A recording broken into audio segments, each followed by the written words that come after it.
Hello there. So my name is Prue, and I'm taking this opportunity to talk to you about the new moon in Cancer that's happening on the 29th of June in the early hours of the morning.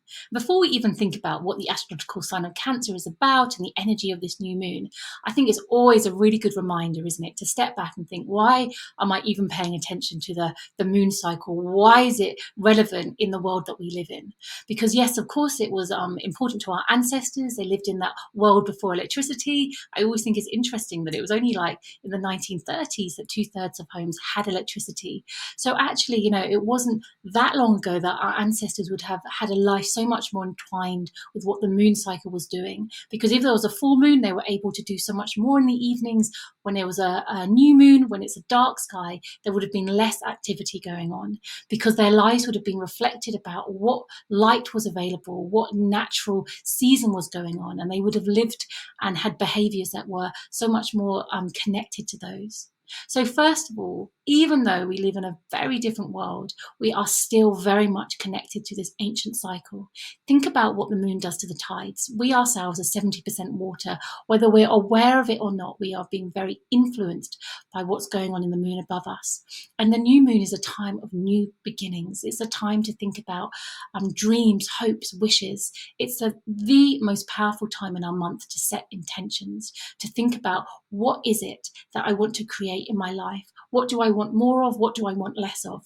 Because if I always imagine that when the new moon comes, it's like this new chapter that's beginning in my journey of life, that I love beginnings and endings. I can put that lunar cycle, that chapter to bed. Now this is a time for something fresh. There's something new that can be coming my way. What is it that I want to connect with?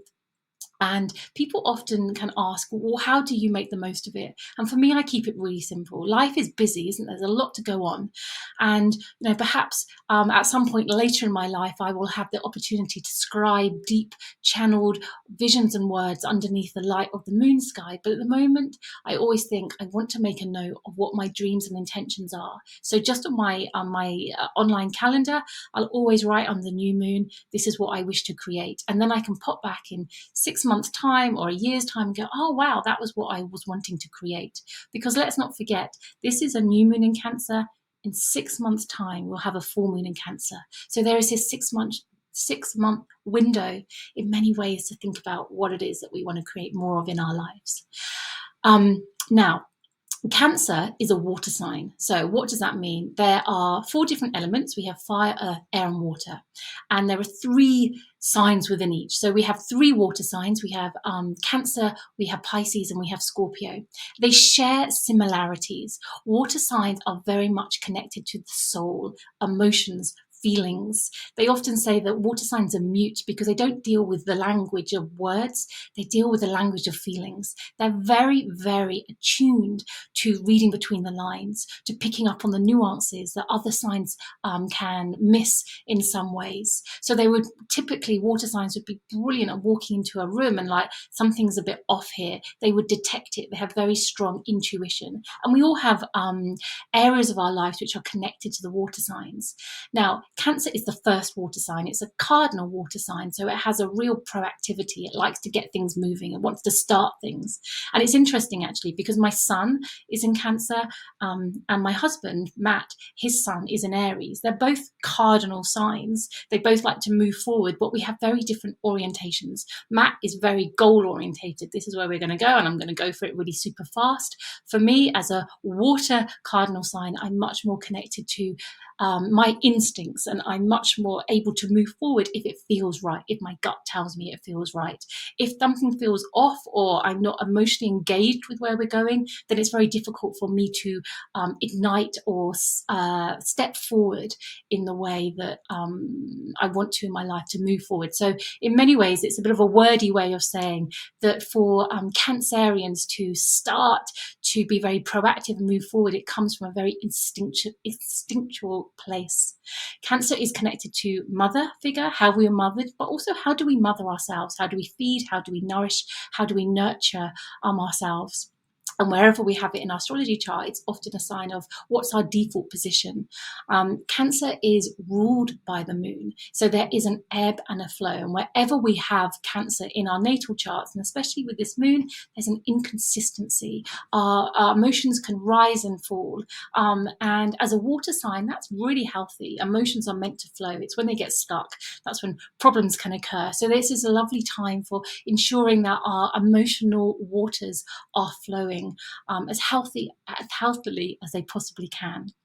Cancer is also connected to the home. If we think about that little crab, which represents the Cancer sign, Cancers always move sideways. So, crabs always move sideways. So, Cancerians aren't always great at asking for what they want, or if the energy is much more about sort of going around the houses. We don't necessarily have to go from A to B in a very linear, straightforward manner.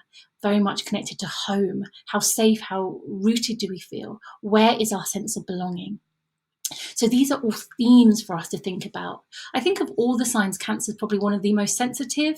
That's why often there is that sense of having that crab-like shell to sort of crawl back into when they feel kind of a bit sort of rocked by the harshness of the world.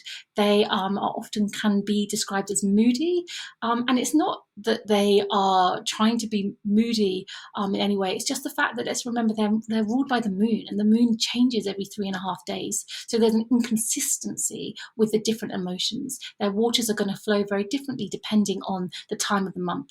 I think wherever we have Cancer, and especially with this new lunar cycle, it's about understanding that we're going to feel very different things, and they can almost in some ways be the opposite. So if anything, this is the moon cycle of our year where we can really connect to the mysteries that lie within us, to really allow our emotions to flow and understand that that's going to feel differently. What we feel passionate and connected to at the beginning of the cycle may be very different by the end of it, but it's just allowing that freedom in many ways to be all of ourselves, the darkness and the light, the different parts of ourselves, because there's real sense with this moon energy about coming home to ourselves in some ways. So however you wish to set your intentions, whatever themes are coming up in your life, whatever part of your natal chart Cancer rules, this is a really powerful time for you just to think, what is it that I want to start? What ball do I want to get rolling in this area? What seeds do I want to sow? Because, as I said earlier, this is a new chapter starting. We get to say, in many ways, the direction that this chapter goes, but it's very much about taking a step back to reflect, to reconnect to that deepest part of ourselves and think about what are our dreams that we want to create.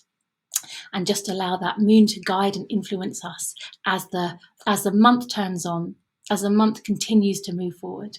So wishing you a really powerful, beautiful, sensitive, emotionally in tune lunar cycle.